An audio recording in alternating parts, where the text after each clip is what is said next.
in trouble. He must have imagined that someone else, somewhere else, could in the same way decide to help his son. My uncle Bogdan did manage to survive the war and was in the unit that fought at the Sremski front in the difficult battle that ensured the defeat of the German and collaborator forces and the liberation of Belgrade. As a machine gunner, he was always a prime target. He received a bullet in his chest, while 2 of his assistants were shot dead next to him. A lung had to be removed, and he would never be entirely healthy again, nor would Ruja ever sleep again, at least not until her death. Mama was a child when the war ended, but she would never talk about being scared or traumatized by it. Neither did she tell any childhood stories.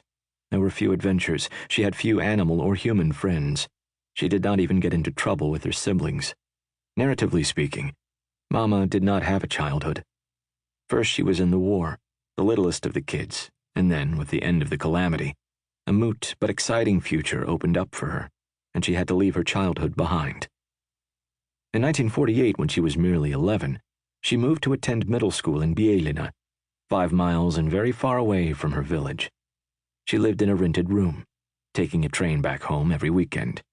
She stayed in Bijeljina through her high school years, graduating with good grades in 1957 from, and this is only for the name, Državna Realna Gimnazija Filip Visnić. Then, as ever, she was a devout and conscientious student. In 1957, she went to college in Belgrade, the capital and the biggest city in Yugoslavia, some 80 miles and a century away from Brodac.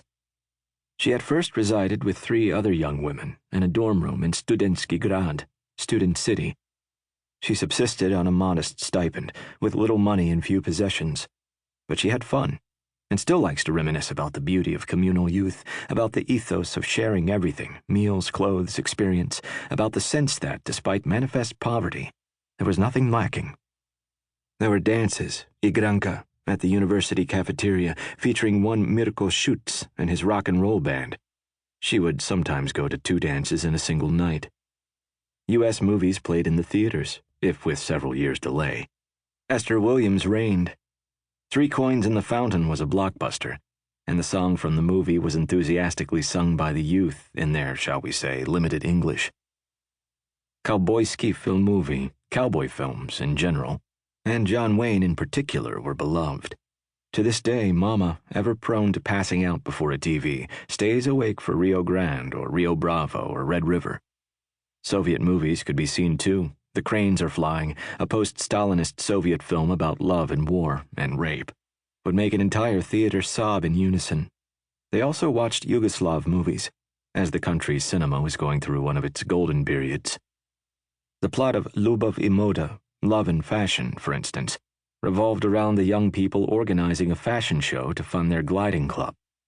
The movie opens with a tracking shot of a hip young woman riding a Vespa on the streets of Belgrade, not exactly crowded with cars, while a sugary pop song, Schlager, warns us that a young man might be coming along. Unsurprisingly, she runs into one at a streetlight.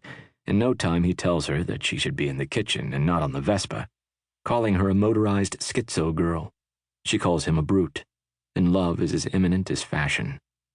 In the photos from that time, my mother often looks like the girl on the Vespa, the balloon skirt, bobby socks, and a beehive hairdo. Indeed, she remembers watching the shoot for Ljubav I Moda. When I first saw the movie, I looked for her face in the crowd.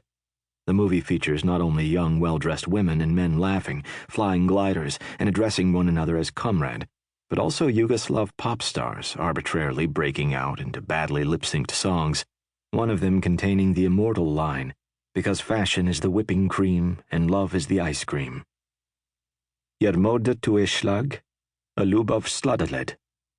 Among those songs was Devojko Mala, which would a generation later be unironically covered by a hip band, Vis idoli, I loved and listened to. Around that time in the 80s, I had great interest in the music and films from my parents' student days, and their youth appeared to me cool to the point of nostalgia. In contrast, I don't think that Mama ever longed to have lived her parents' lives. By the time of Love and Fashion, the gap between the generations was far too wide. My discovery of her cool past allowed for a cultural continuity between us. We could now have a common referential field. I wanted to have lived through such a youth, was envious of the experience of unbridled optimism, joy, love, and fashion.